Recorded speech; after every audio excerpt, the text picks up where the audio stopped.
Well, we're very privileged to be with the capo de tutti capo of our little network called TBWA, our chairman, Monsieur Jean-Marie Dru.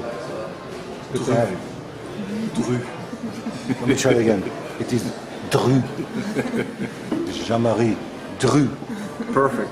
Is that good? Yes. It would be better if I drank some milk for the Dru. Anyway, Jean-Marie is one of the great historians of the Cannes Festival, the Cannes movement, if you will, and he's going to tell us a little bit about this festival. Maybe we'll start with, tell us about your first festival. What do you remember the very first one? When was it? Well, it was a long time ago. It was in 1973. I think it was the 20th Cannes Festival at the time. It's now, 36 years ago. And it was a lot of fun. You had only creative people, no clients, no account guys. At that time, I was not an account guy. I was a so-called creative director, as you might remember. And I was very happy because we got 2 lions that year. No gold, but the silver and the bronze for a soft drink and for a scotch tape. So, my memory is the huge happiness. I was 25, I think, and I was so happy to get these lions. And there's another story I can tell you later if you want. That's the year when P&G Procter & Gamble got the Grand Prix. So it was a big event because of that. The P&G got the Grand Prix. So this is the first time ever that P&G had won a Grand Prix. So why don't you tell us about that? Well, it's an incredible story because I remember it was a different palace. It was just close to this building here. It was a small one, and you had a staircase outside. And I was celebrating with some creative friends. P&G, they got the Grand Prix, so it's the end of repetitive and formulaic advertising. They will understand creativity. It's a new world coming, and it's fantastic. So we're very happy drinking champagne at P&G.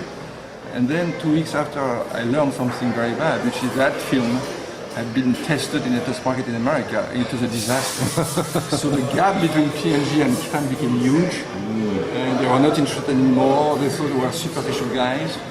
And it took them 30 years to come back, as you know. They came back in 2002, and they got a Grand Prix 2 years ago. And they've been elected Advertiser of the Year last year. So it's a long story. 30 years before they came back. Well, I'd blame America for that, for poor testing methods. But so within this 30-odd year time frame, when you first started, when you were the creative director, what's changed? What are the top, say, 3 things that have changed? First, at the beginning, it was only cinema and television. And by the way, it was not always in Cannes. It was 1 year in Cannes, 1 year in Venice. 1 year in Cannes, 1 year in Venice until 1983. And it became the Cannes Festival, the way we know it, in 83. It was only television. Then the big change happened in, I guess, in 92 or 93 when they incorporated print and poster. And I was against it. I think it was a television thing. I didn't like the fact that it would have print and poster. But I was wrong because then they put the Cyber Alliance in 98, and you have to have the Cyber Alliance, so you have to have everything. So the big change, it was a television thing with creative guys, and now it's everything with everybody. Do you think that... and you get 10 times more people, by the way. Yeah. Do you think with the adding of these categories, should they add strategy? Should they add other disciplines? Come on, just the creative. Just about the creativity, the freshness of the thinking, and we don't care. It's not the point to know if it's been efficient, effective, or whatever. It's creative. That's it. So, of the 1973, obviously was a great year for you.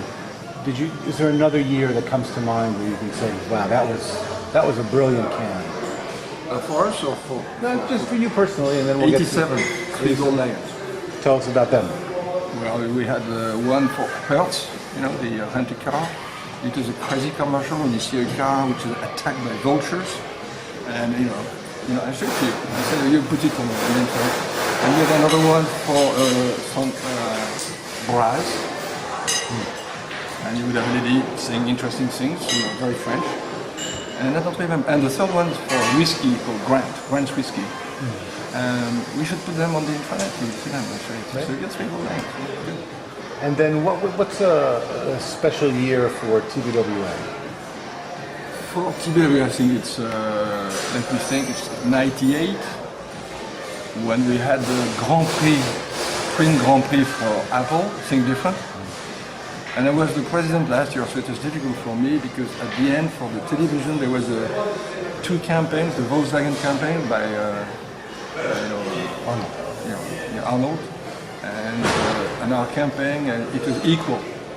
So until we had to vote and to vote and to vote again, and because it was Apple, I was not allowed to vote.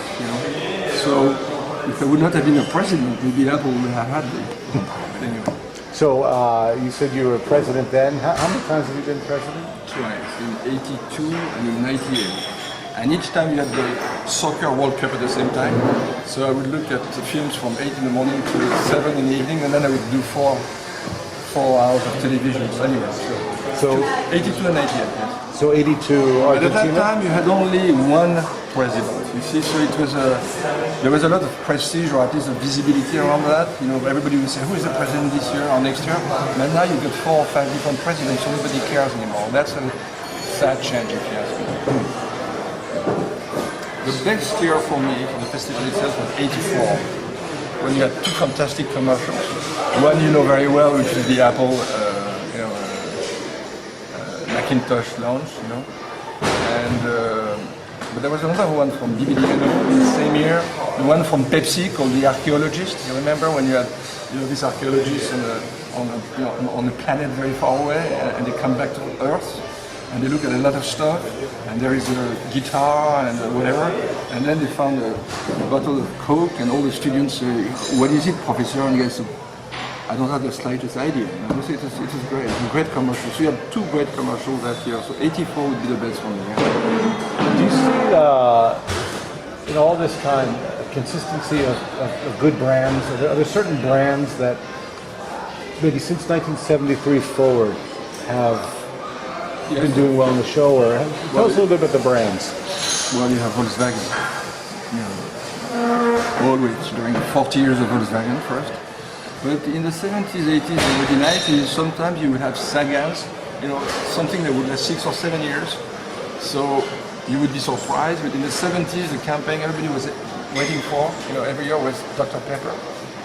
They had a great campaign called the Most Misunderstood Soft Drink, and every year they had 2 or 3 commercials. So everybody said, have you seen the new Dr. Pepper commercial?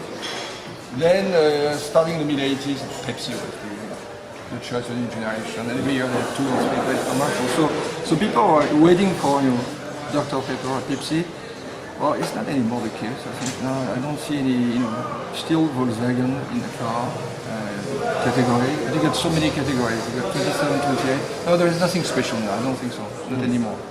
So you said the show traded off. It was Cannes, it was Venice, it was Cannes, it was Venice. And then how did the show start? I mean, was there... It started it's been created by people from 6 or 7 or 8 different countries in Europe.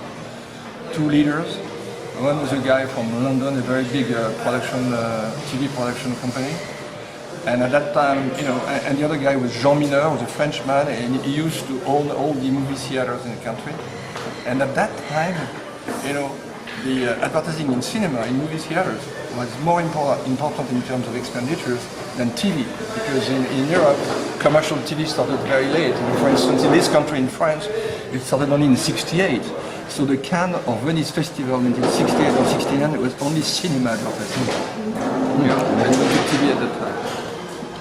And then talk to us a little bit about some TBWA work that you wanted to win Cannes, or you always felt was very Cannes-worthy, even if it didn't win.